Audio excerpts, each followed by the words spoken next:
कि खड़े हो मेरे दोस्तों, खड़े हो। किसी ने कहा है कि मैं चाहता हूं निजामे कोहन बदल डालूं, मगर ये बात फकत मेरे बस की बात नहीं।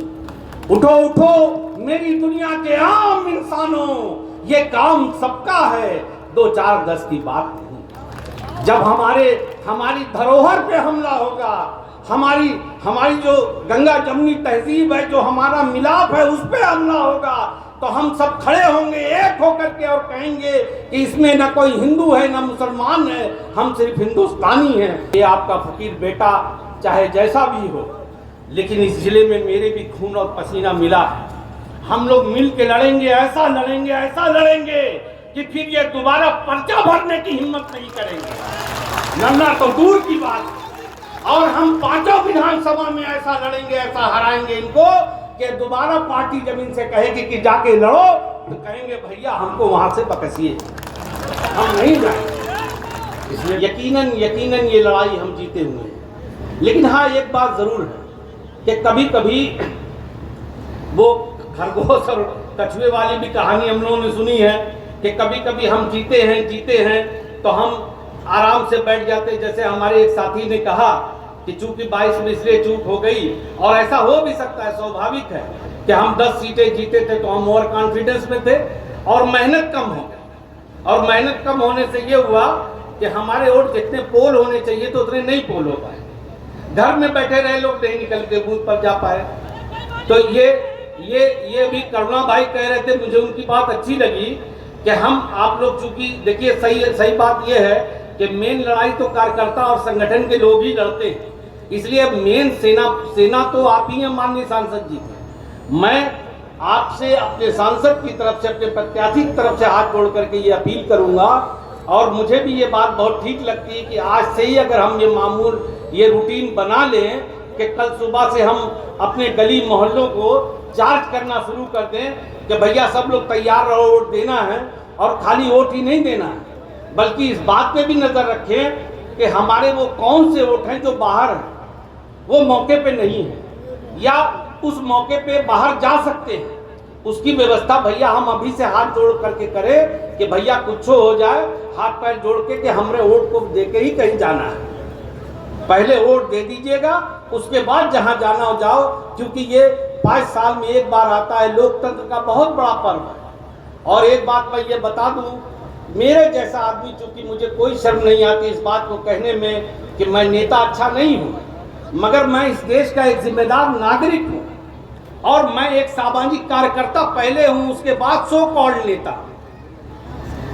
इसलिए मुझे ये लगता है कि ये लड़ाई सिर्फ माननीय प्रत्याशी महोदय की नहीं है, बल्कि देश के उस हर जिम्मेदार नागरिक की है जो देश से प्यार करता है, इसकी संस्कृति से प्यार करता है, अपनी इस जो धरोहर हमारे पुरखों ने हमें दी थी, गंगा जमुनी तहजीब, उससे प्यार करता है। क्योंकि कुछ लोग बड़ी बेरहमी से उस पे हल चला रहे हैं, उस पे तेजाब डाल रहे हैं। और इंतहा तो ये है कि मैं तो कभी कभी देखता हूँ सोशल मीडिया पे, तो मुझे बड़ा डिप्रेशन सा होने लगता है कि जो लोग सेकुलर बातें करते हैं तो उनके बारे में अब ये भी कमेंट आने लगे हैं कि ये पाखंडी है, पाखंड की बातें करते हैं। हमारी माँ बीमारी से मरेगी, उसको अस्पताल में बिस्तर नहीं मिलेगा, दवा नहीं मिलेगी। मेरा बेटा ओवर एज हो जाएगा, उम्र बड़ी हो जाएगी, उसको नौकरी नहीं मिलेगी। मेरी बीवी तड़प के मर जाएगी, उसको इलाज नहीं मिलेगी। लेकिन सब कुछ ठीक इसलिए है कि हमको एक मजहब और धर्म की अफीम पिलाई जा रही है, और हमसे कहा जा रहा है कि इसको पी के मस्त रहो, बाकी हमसे कुछ मत पूछो, बाकी हमसे कुछ मत पूछो। अरे मेरे भैया, जरा सोचिए आप, आज देश और दुनिया में क्या हो रहा है। लोग उस देशों में जहां बड़ी संख्या में बेरोजगार अगर नौजवान हमारा हो जाए तो सरकार चुटकियों में बदल जाती है, चुटकियों में। ये देश हमारा ऐसा है, विडंबना है कि जहां हम आस्था के नाम पे सब कुछ कुर्बान करते हैं। मेरे भाई, आस्था अपने दिल में एक मानने की चीज है। कोई मंदिर जाता है, कोई मस्जिद जाता है, ये नफरत की चीज नहीं है। दुनिया में कोई ऐसा धर्म नहीं है जो ये सिखाता है कि धर्म के आधार पे इंसान इंसान से नफरत करे। दुनिया ने बहुत तरक्की की, लोग चांद पे गए, अब तो कहते हैं कि चांद पे भी घर बनेगा। क्या दुनिया में एक से बड़े साइंटिस्ट पैदा हुए? क्या कोई ये बता सकता है, साइंटिस्ट दो इंसानों का खून निकाल करके ये बता सकता है कि ये किस धर्म और मजहब के मानने वालों का खून है? ये तो बता सकता है कि ये इंसानों का खून है, इसका ग्रुप ये है, लेकिन ये नहीं बता सकता कि ये फला धर्म के आदमी का खून है, ये फला धर्म के आदमी का खून है। इसका मतलब क्या हुआ मेरे भाइयों? इसका मतलब सिर्फ और सिर्फ ये है कि बनाने वाले ने कोई भेदभाव नहीं किया, जिसको हम ईश्वर और अल्लाह कहते हैं। ये हम जैसे लोगों की जमीन पे बनाई हुई व्यवस्था है, और हमारे कर्म ऐसे नहीं है कि हम अपने कर्मों के आधार पर इन मंचों से खड़े होकर वोट मांगे, तब हम हिंदू और मुसलमान, धर्म और जाति और अगले पिछड़ों का नारा लगाते हैं। इसलिए मेरे भाई, मैंने शुरू में ये बात यहाँ से शुरू की थी कि ये लड़ाई सिर्फ हार जीत की नहीं है। ये आजमगढ़ की सरजमी एक ऐतिहासिक सरजमी है। ये हरिओम मोहब्बत, राहुल सचखंड, अल्लामा शिबली नुमानी की सरजमी है। यहाँ पे हमारे पुरखों ने प्यार, मोहब्बत और गंगा जमुनी तहजीब को सींचा है, अपने खून से सींचा है। इसलिए मैं इस जिले का एक जिम्मेदार नागरिक भी होने के नाते आपसे हाथ जोड़ के ये अपील करता हूँ कि खड़े हो मेरे दोस्तों, खड़े हो।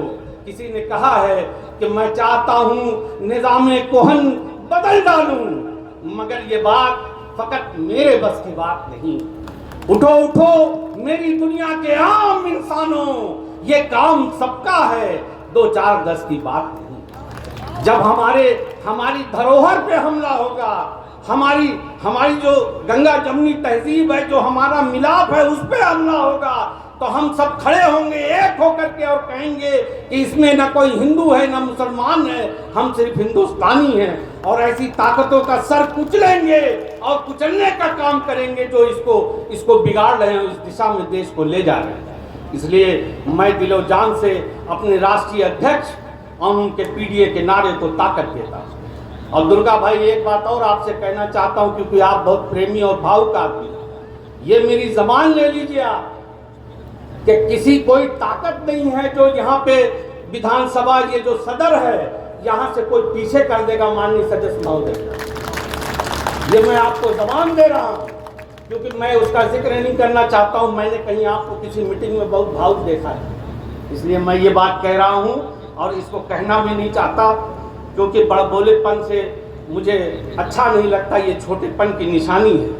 लेकिन बात आती है तो कहना कभी कभी पड़ता है कि ये आपका फकीर बेटा चाहे जैसा भी हो, लेकिन इस जिले में मेरे भी खून और पसीना मिला है। हम लोग मिल के लड़ेंगे, ऐसा लड़ेंगे कि फिर ये दोबारा पर्चा भरने की हिम्मत नहीं करेंगे, नन्ना तो दूर की बात। और हम 5 विधानसभा में ऐसा लड़ेंगे, ऐसा हराएंगे इनको कि दोबारा पार्टी जब इनसे कहेगी कि जाके लड़ो, तो कहेंगे भैया हमको वहां से बकसिए, हम नहीं जाएंगे। इसलिए मेरे भाइयों, मैं कुछ नहीं कहते हुए अपनी बात को ये कह के ख़त्म कर रहा हूँ कि मैं तो जिंदा हूँ, इसीलिए बोल रहा हूँ, क्योंकि दुनिया किसी गूंगे की कहानी नहीं लिखती। आपको भी जिंदा होने का सबूत देना है और 25 तारीख तक ये कसम खा के बैठना है कि अपने घरों से एक वोट निकाल करके पोल तक पहुंचा के जिताना ही नहीं, बल्कि इतने बड़े मतों से जिताना है